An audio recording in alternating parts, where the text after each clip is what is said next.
हम एक उस बिंदु पर पहुंचने की कोशिश कर रहे हैं कि अगर मान लीजिए 2024 में चुनाव लड़ना है और मोदी वर्सेस किसी को रखना है तो वो चेहरा कौन हो सकता है। मैं अभी तक उस बिंदु पर पहुंच नहीं पाई हूँ। स्मिता प्रकाश 2024 तक तो पहुंच ही जाएंगे इस बिंदु पर, आज अगर बहस करना शुरू करेंगे तो।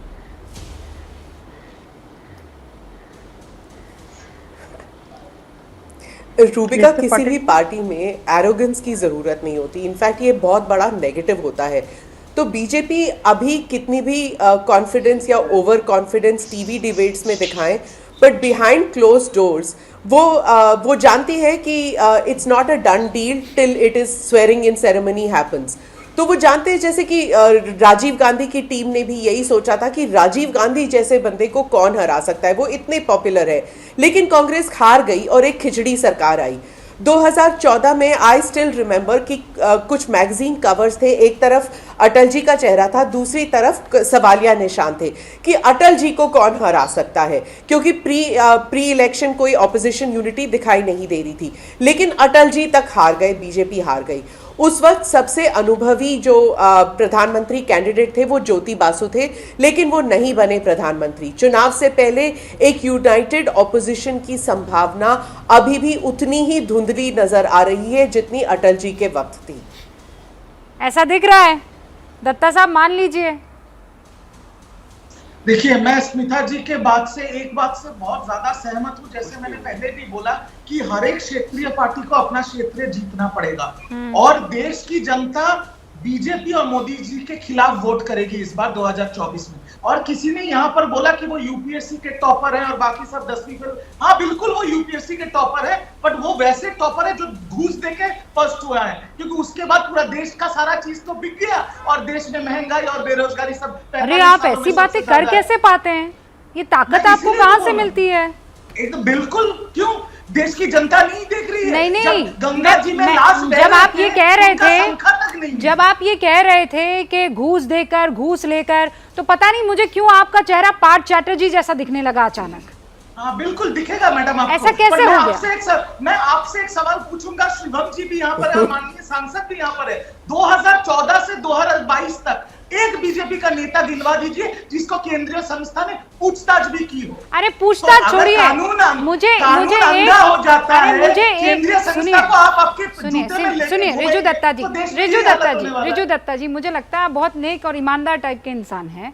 आपने कभी एक गड्डी भी देखी जो पार्थ चैटर्जी के घर पे मिली है? एक गड्डी भी देखिए, हाथ में ऐसे ऐसे करके देखिए आपने कभी? घर पे डिलीवर हो गई? नहीं, मैंने पर्सनली नहीं देखा, पर मैंने पार्थ चैटर्जी का भी देखा और मैंने पूजा सिंघल के भी पैसे के गड्डियां देखे जो हमारे गृह मंत्री के कान में खुशफुस करते हुए नजर आए। हमने बंगाल में शुभेंदु अधिकारी को भी देखा जो ईडी सीबीआई चार्जशीट में उनका नाम है, पर गृह मंत्री के साथ खुला घूम रहे। तो ये तमाशा भी तो देश की जनता देख रही है मैडम। नहीं, तो आप ये कह रहे हैं एक तरफा नहीं होता। आप ये कह रहे हैं कि हम सब ने गड्डियां रख ली है, उन गड्डियों को पीछे कौन छुपा सकता है, वही सबसे बड़ा लीडर बनेगा।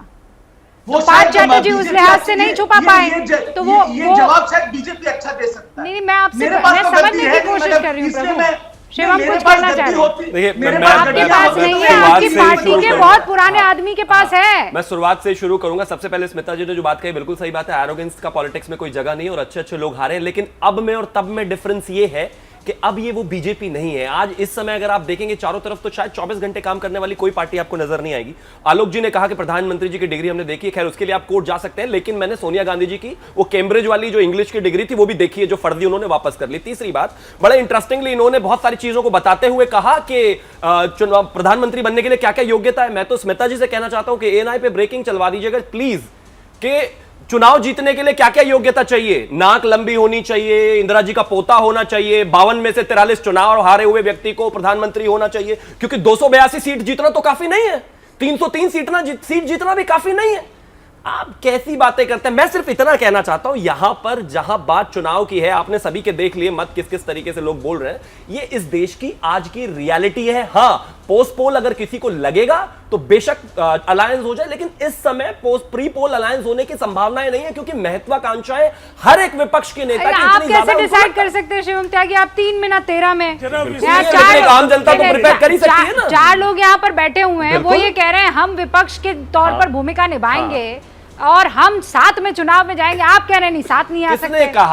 ऐसे नहीं आ रहे। 15 बयान तो आपने अभी अपने 1 घंटे के शो में बता दिए, जहां हर आदमी अपने नेता को कंधे पर बिठाकर कह रहा है कि ये बनेंगे प्रधानमंत्री। प्रधानमंत्री बनने के लिए योग्यता चाहिए, रिजू नाक दत्ता से जी, प्रधानमंत्री हाँ नहीं हाँ बनते। रिजू दत्ता जी, सोचिए, बीजेपी मोदी जी का तय हो गया है, आप लोगों का तय नहीं हुआ है। मुझे लगता है अभी तक नागपुर से क्लियरेंस नहीं आया। अच्छा अभी क्लियरेंस ले लेते हैं, सांसद बैठी हुई हैं, अपराजिता सारंगी कौन होगा भाई? रूबिका जी, उनका खुद का क्लियरेंस नहीं है, नागपुर से क्लियरेंस लेना पड़ेगा। वो सांसद बेचारे मैडम का कुछ क्लियरेंस नहीं है, और नागपुर से जवाब लेना पड़ेगा। हाँ अपराजिता जी, आप लोगों ने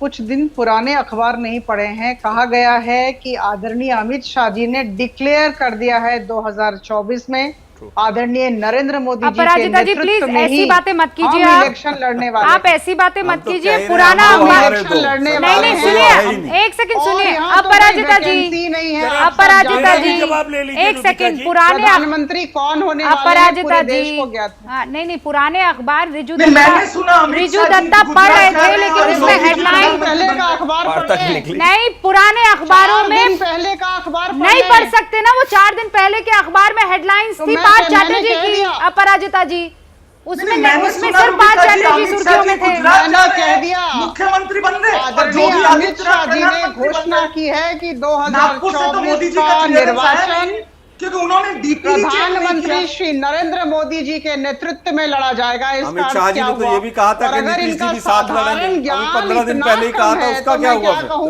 राजीव रंजन अगर जी ये पढ़ते नहीं है नहीं नहीं, अगर एक सवाल अभिज्ञता आपने नहीं है रूबिका तो जी मैं एक क्या सवाल करूं? आपने बीच में पूछा था कि अब से 3 दिन पहले तक तो बीजेपी जो है नीतीश जी को बड़ा साथ रहती थी और आज उन्हीं की सरकार को नहीं, घेर रही है। हाँ। इस देश में अगर ऐसे किसी भी अगर कोई भी बड़ी परेशानी होती है तो एनडीए के अलायंस से सवाल नहीं पूछा जाता ना, सीधा प्रधानमंत्री जी से ही पूछा जाता है। राजीव रंजन जी, तो जवाब तो पूछा नीतीश कुमार जी से ही जाएगा, मुख्यमंत्री तो वही थे। रूबिका जी, राजीव रंजन ये- जी, राजीव रंजन तो चुप तो कराइए उनको। नहीं राजीव रंजन जी, शिवम त्यागी जी, शिवम सर त्यागी अब डरा क्यों रहे हैं? माना जंगल राज आ गया, लेकिन बिहार से बैठ के देखिए, नोएडा में तो मत बिहार डराइए। में ये विक्टिम कार्ड ना खेलिए त्यागी जी। आप- मतलब कमाल है, वो अशिष्टता डरा मत रहे हैं, मैं कीजिए। डरूं भी ना भैया। आप इसे नहीं। विक्टिम कार्ड बता रहे हैं, शुक्र कीजिए मैं नहीं, बिहार में नहीं अशिष्ट- गिरफ्तार करा देते वरना। अशिष्टता मत की, अशिष्टता कम से मत कम की। बुलडोजर नहीं चल रहे हैं। श्रीकांत त्यागी आपकी पार्टी में है और नोएडा में अच्छा आपको डरने अच्छा, की राहत जरूरत की नहीं। खबर है राजीव जी, पता नहीं आप आपको लोगों के डरने आने की- से शायद हुआ होगा, महंगाई दर में थोड़ी राहत हो गई है, कुछ चीजें सस्ती भी हो गई हैं। बड़ी खबर आ रही है राजीव जी।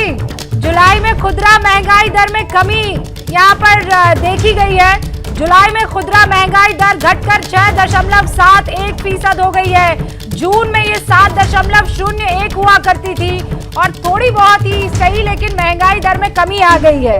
अब इसका थैंक यू मैं किसे कहूँ? नीतीश बाबू को? नीतीश जी मुख्यमंत्री बने हैं, सारा क्रेडिट उनको जाता है।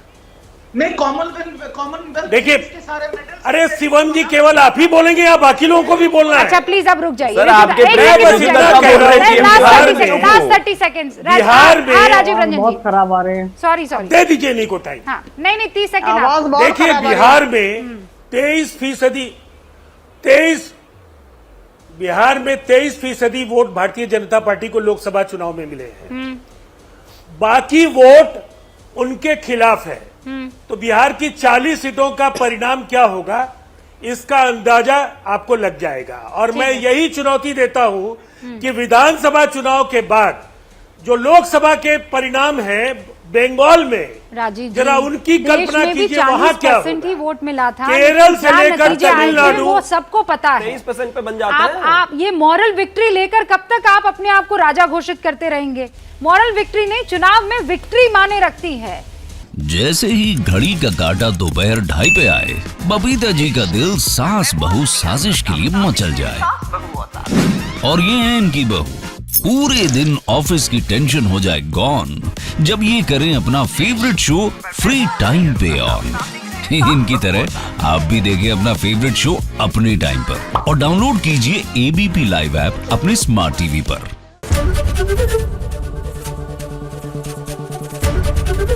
एबीपी न्यूज आपको रखे आगे।